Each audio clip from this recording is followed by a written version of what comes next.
Yo,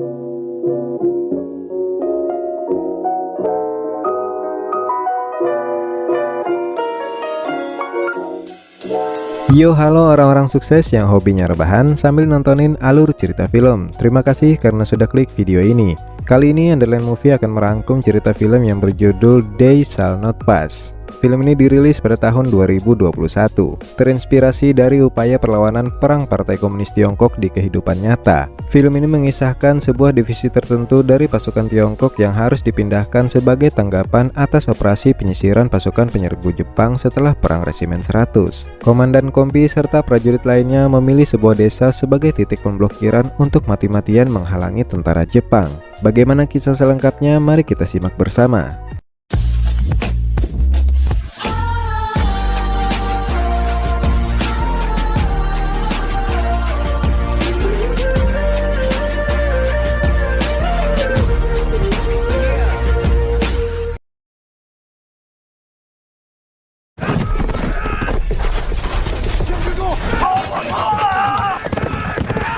Di sebuah ladang, saat itu pasukan Jepang sedang mengejar pasukan Tiongkok yang berhasil mencuri satu senjata meriam milik pasukan Jepang. Pasukan Tiongkok berusaha membawa senjata meriam tersebut ke markas mereka. Mereka berusaha melewati hutan agar mereka bisa berkumpul dengan pasukan utama. Tapi dalam pelarian mereka, prajurit Tiongkok tewas satu persatu. Sang komandan menyuruh prajuritnya yang tersisa terus bergerak sampai ke markas membawa senjata meriam tersebut. Sementara sang komandan mencoba menahan pasukan Jepang yang mengejar dengan aksi bom bunuh diri.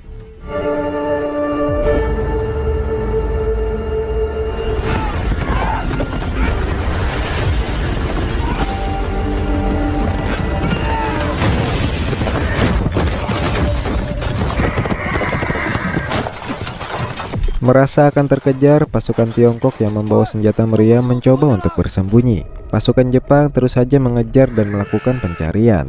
Ketika pasukan Jepang sudah menemukan mereka, pasukan Tiongkok yang dipimpin oleh komandan divisi militer bernama Lee datang menghabisi pasukan Jepang tersebut.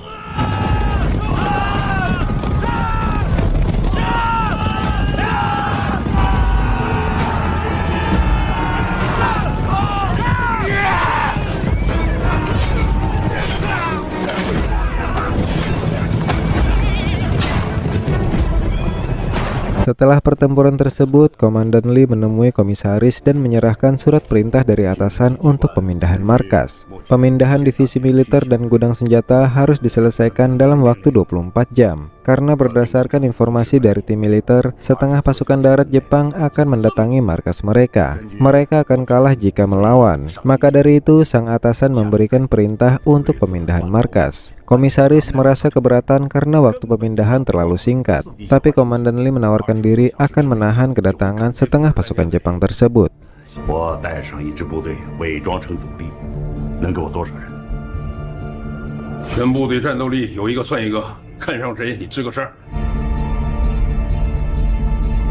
Malam harinya, semua prajurit dan persenjataan mulai dipindahkan. Sementara Komandan Lee dan pasukannya bergerak menuju ke titik strategis yang akan mereka gunakan untuk menahan pasukan Jepang.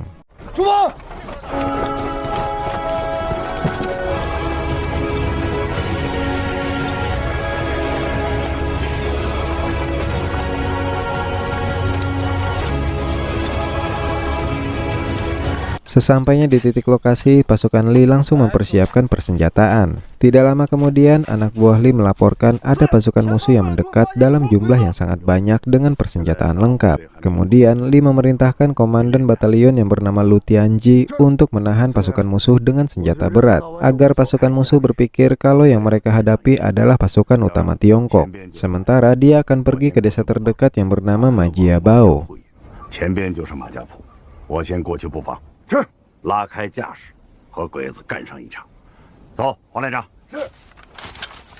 Sesampainya di desa Majiabao, pasukan Lee meminta warga desa untuk berkemas dan segera keluar dari desa, karena pasukan Jepang akan datang ke desa tersebut. Sementara di area bukit, Lu Tianji dan pasukannya langsung menyerang pasukan musuh yang semakin mendekat.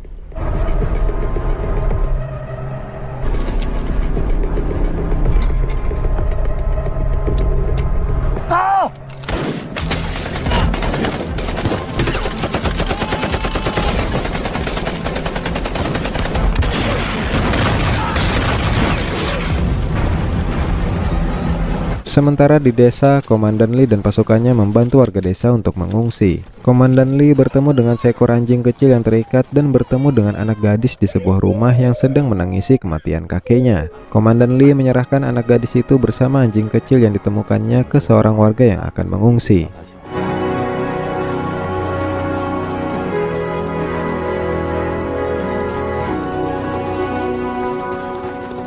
Di titik penyergapan, pasukan Jepang kembali datang dengan jumlah yang lebih banyak. Ternyata pasukan Jepang yang mereka serang sebelumnya hanyalah pasukan pengintai. Komandan dari pasukan Jepang langsung memerintahkan pasukannya untuk menghabisi pasukan Lu Tianji.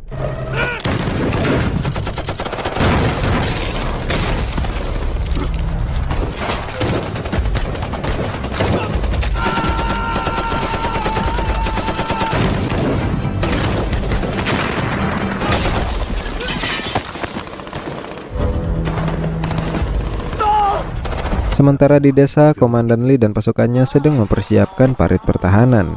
Sedangkan pasukan yang dipimpin oleh Lu Tianji memutuskan untuk mundur ke desa karena persenjataan musuh terlalu kuat.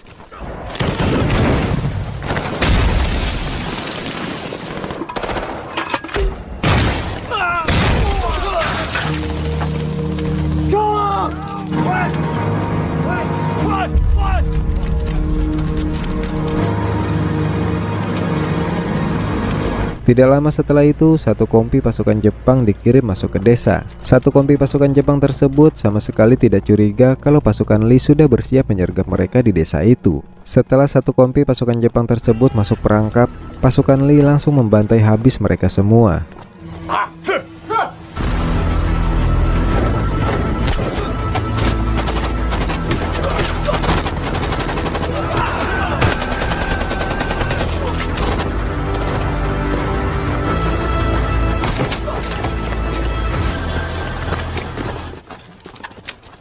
Setelah membantai satu kompi pasukan Jepang, pasukan Lee melihat pasukan Jepang yang lain bertahan di luar gerbang desa. Pasukan Lee mengira kalau pasukan Jepang ragu untuk maju karena satu kompi mereka baru saja dibantai habis. Tapi ternyata saat itu Jepang sedang menunggu pasukan artilerinya datang. Dan benar saja, setelah pasukan artilerinya datang, pertahanan pasukan Lee langsung dibombardir habis-habisan.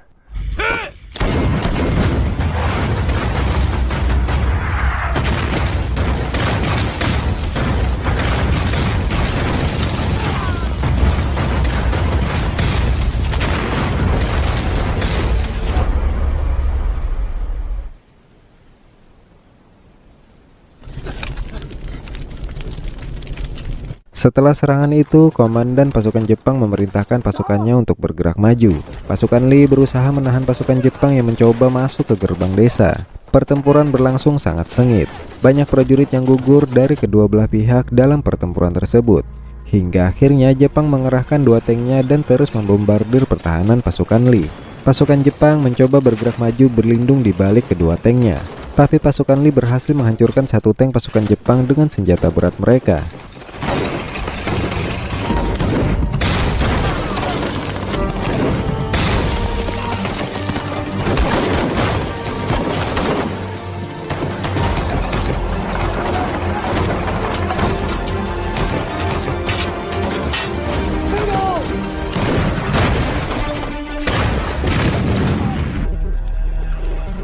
Tidak lama kemudian, senjata berat pasukan Lee berhasil dihancurkan oleh pasukan Jepang. Karena masih tersisa satu tank pasukan Jepang, beberapa prajurit Tiongkok mencoba menghancurkan tank tersebut dengan aksi bom bunuh diri. Tapi usaha mereka sia-sia. Tank pasukan Jepang berhasil memasuki gerbang desa. Untungnya ada satu prajurit Tiongkok yang berhasil menghancurkan tank tersebut.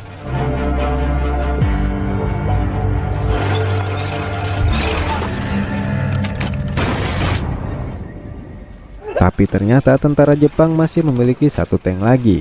Dengan kekuatan tank tersebut, pasukan Jepang berhasil memasuki gerbang desa dan pasukan Lee yang tersisa dipaksa untuk mundur. Komandan Lee dan pasukannya yang berada di dalam desa langsung menyerang pasukan Jepang yang berhasil memasuki desa. Dan untungnya tank Jepang tersebut juga berhasil dihancurkan dengan aksi bom bunuh diri dari prajurit Tiongkok.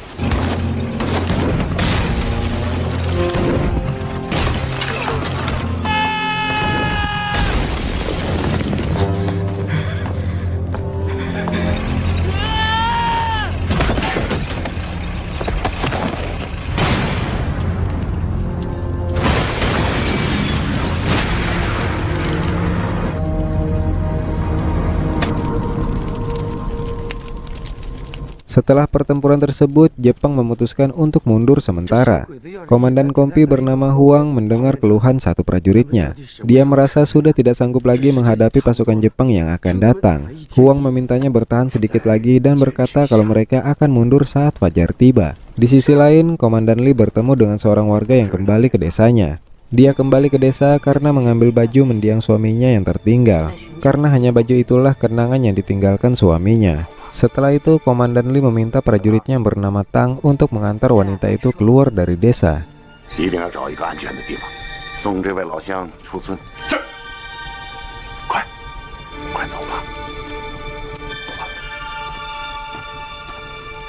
Dalam perjalanan, ketika mengantarkan wanita itu keluar dari desa, mereka bertemu dengan pasukan Jepang yang diam-diam bersiap menyergap pasukan Lee yang sedang berjaga di desa. Tang memberikan senjatanya ke wanita itu untuk menjaga diri. Sementara dia bergerak diam-diam mencoba menghabisi pasukan Jepang dengan golok yang dibawanya. Tang berusaha merebut senjata mesin dari tentara Jepang yang sedang bersembunyi. Ketika Tang sudah terpojok, untungnya warga desa itu datang dan membantu Tang. Tang berhasil merebut senjata mesin tentara Jepang dan menembaki tentara Jepang yang lain. Karena suara senjata mesin tersebut, pasukan Lee mengetahui serangan diam-diam pasukan Jepang. Tapi sayangnya, Tang dan wanita itu harus tewas dalam pertempuran tersebut.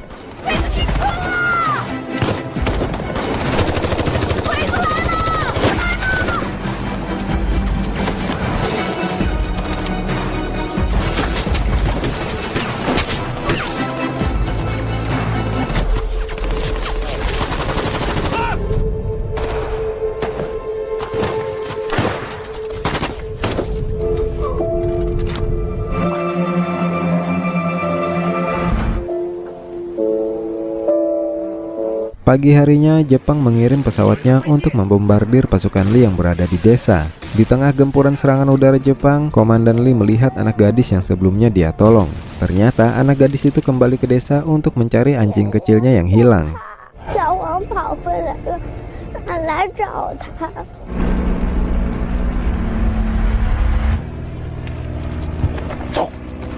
Setelah serangan udara berhenti, pasukan Jepang kembali bergerak menyerang desa lewat daratan. Sementara Komandan Lee mengumpulkan pasukannya yang tersisa di tengah desa. Komandan Lee memutuskan untuk tetap bertahan melawan pasukan Jepang. Demi pasukannya yang sedang melakukan pemindahan markas mundur dengan aman. Komandan Lee mempersilahkan prajuritnya yang tidak ingin tinggal untuk pergi. Karena dia tidak menjamin bisa membawa semua prajuritnya kembali hidup-hidup. Tapi semua prajuritnya malah memilih tinggal dan berjuang bersamanya.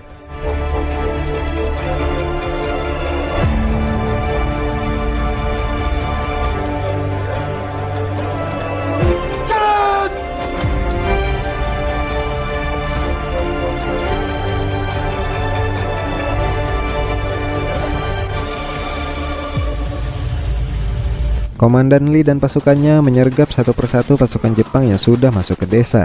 Karena sudah kehabisan amunisi, Komandan Huang berjuang mati-matian melawan tentara Jepang dengan goloknya. Begitu juga dengan prajurit Tiongkok yang lain. Di sisi lain, Komandan Lu berhadapan dengan komandan dari pasukan Jepang. Berkat bantuan Komandan Lee, Komandan Lu berhasil membunuh komandan Jepang tersebut.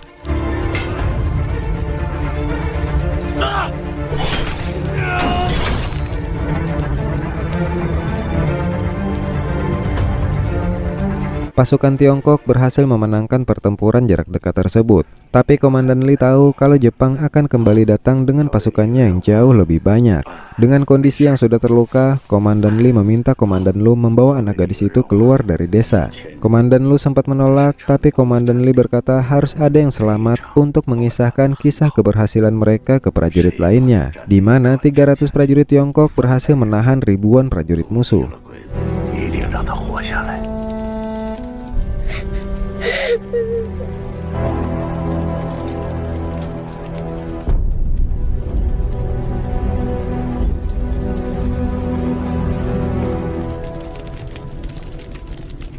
Di luar gerbang desa, pasukan Jepang kembali datang dan melancarkan serangan gas beracun. Kemudian, dengan menggunakan masker gas, pasukan Jepang bergerak maju memasuki desa. Komandan Lee bersama pasukannya yang tersisa melawan pasukan Jepang dengan goloknya sampai titik darah penghabisan.